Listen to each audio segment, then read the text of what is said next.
Right now ছোট পর্দার দর্শকপ্রিয় তারকা তানজিন তিশাকে তো আপনারা সকলে খুবই ভালো করে চিনেন। কেননা তানজিন তিশা তার কেরিয়ারে একাধিক নাটক উপহার দিয়েছে, এরই মধ্যে তার দর্শকদের এই তারকা।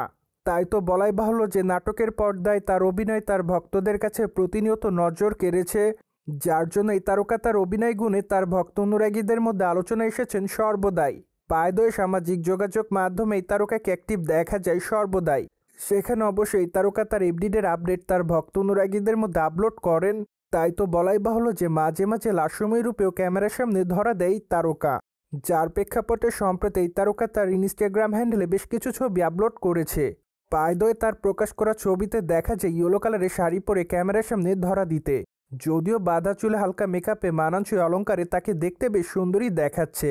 তাই তো বলাই বাহুল্য যে আপাতত তার রূপের প্রতি কাবু হতে দেখা যায় তার ভক্তদের, যার প্রেক্ষাপটে তার প্রকাশ করা ছবির কমেন্ট বক্সে অনেকে তাকে আই লাভ ইউ লিখেছে, কেউ কেউ আবার তাকে প্রিটিগাল বলে দাবি করেন।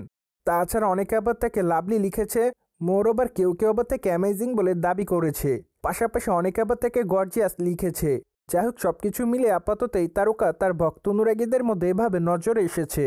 বাই দ্য ওয়ে, তানজিন তিশার হাতে আপাতত একাধিক প্রজেক্টের কাজ আছে বলে জানা যায়। তাই তো আগামী দিনে এই তারকাকে চলচ্চিত্রের পর্দায় অভিনয় করতে দেখা যাবে বলে শোনা গিয়েছে। তাছাড়া চলচ্চিত্রটিতে তার বিপরীতে অভিনয় করতে দেখা যাবে শরীফুল রাজকে। তাই তো বলাই বাহুল্য যে এবার এট দ্য ফার্স্ট টাইম এই দুই তারকাকে চলচ্চিত্রের পর্দায় দেখবে তাদের দর্শকরা, যার প্রেক্ষাপটে আপাতত তাদের চলচ্চিত্রটিকে কেন্দ্র করে ভক্তদের মধ্যে খুব এক্সাইটমেন্ট কাজ করছে। প্রসঙ্গত মাত্র কয়েকটা দিন আগে তানজিন তিশা মাদক কাণ্ডে ফেঁসে যান। তখন অবশ্য এই তারকা মাদক কাণ্ডের বিষয়টি নিয়ে কোনো মতামত করেনি, কিন্তু বর্তমানে এই তারকা সাংবাদিকদের উদ্দেশ্য করে বিষয়টি নিয়ে কথাবার্তা বলেছে। তাই তো আপাতত তিনি তার মাদক কাণ্ডের জন্য দর্শকদের কাছে আবারও নজর এসেছে। সোভিয়ার জেনে তো নিলেন তানজিন তিশাকে সম্প্রতি শাড়িতে গ্ল্যামার ছড়াতে দেখছে তার দর্শকরা। ফলে বিষয়টি নিয়ে আপনাদের কোনো মতামত থাকলে কমেন্ট বক্সে জানাতে ভুলবেন না। Subscribe our channel for more update.